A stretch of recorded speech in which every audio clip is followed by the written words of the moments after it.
Brian Jones, que presenta a los músicos de Jayouka, Marruecos.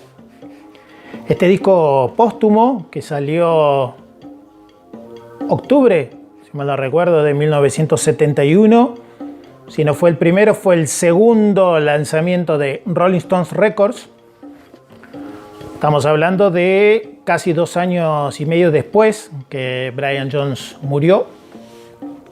Una aventura de las tantas que tuvo Brian en sus 27 años grabando a estos músicos marroquíes en el verano de Marruecos de 1968.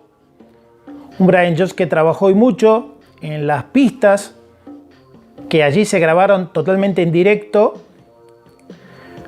Un disco que no tiene la participación de Brian Jones tocando instrumentos, pese a lo que siempre se ha creído. Y que él trabajó y mucho incluso en los Olympic Studios en Londres, cuando retornó de sus tantos viajes a Marruecos, iluso tal vez por aquel tiempo, lamentablemente, de incluir algo de ese estilo en los Rolling Stones. Los Gnawa eran como bluesmen para él, era como un nuevo ámbito musical en un nuevo mundo, y los Gnawa eran conocidos por su afinidad con el mal de ojo y otros poderes ocultistas y por sus penetrantes ritmos de trance. En anteriores viajes a Marruecos, Brian había oído los ritmos característicos de los Gnawa interpretados por grandes castañuelas de hierro, un sonido que lo transportaba a estados alterados de la mente de manera tan efectiva como cualquier droga. Brian ya llevaba 2 años intentando ir a Jayouka. El pueblo había sido descubierto por Brian Gysin después de que él y Paul Bowles hubieran asistido a un festival religioso cerca de las cuevas de Hércules en la costa cercana de Tánger.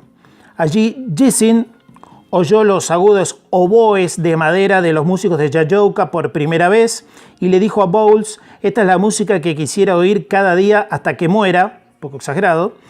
Poco menos de 1 año después organizó una visita a Jayouka, un pueblo oculto de montaña en las colinas de Jebala, alrededor de 112 kilómetros al sur de Tánger.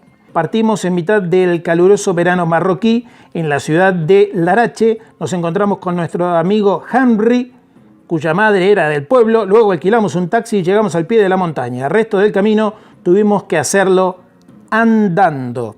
Que llegaron al atardecer, prepararon la grabadora, que estuvieron tocando hasta las 4 o 5 de la madrugada, que fue increíble, con tambores y flautas todo, y bailarines con vestidos de color de rosa. Los músicos lucían sus turbantes y chilabas de montaña marrones y pensabas que estabas en pleno mundo medieval.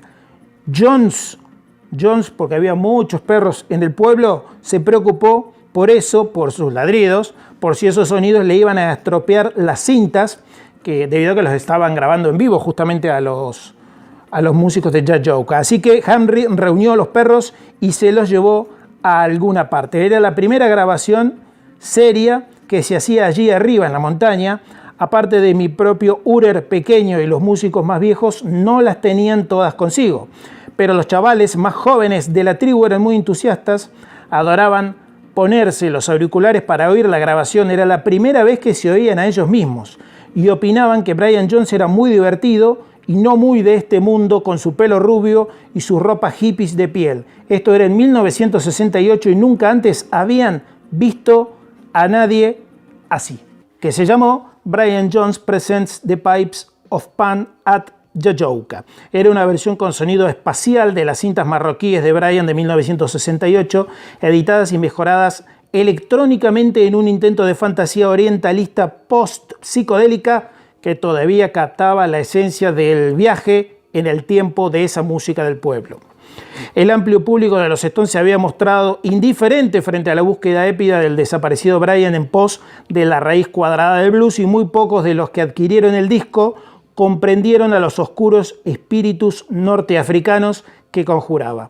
Pero el perspicaz crítico Bob Palmer describió apropiadamente el ambiente mágico del disco en la Rolling Stone, en la revista, Un tambor de acompañamiento de un lado, una melodía secuenciada de otro, una corriente oculta que sugiere la amenaza de la oscuridad fuera del círculo de la lumbre.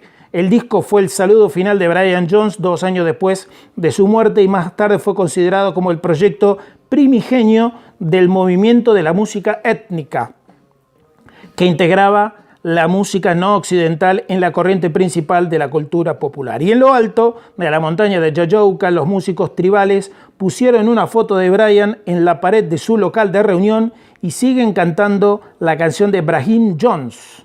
Jagger mencionó: cuando estaba componiendo Continental Drift, dije, esto sería fantástico si pudiéramos meter algo como lo de Jajouka. Y una semana después recibo esa carta del jefe de la tribu que dice: podemos ir donde estén ustedes o en la gira y tocar con ustedes.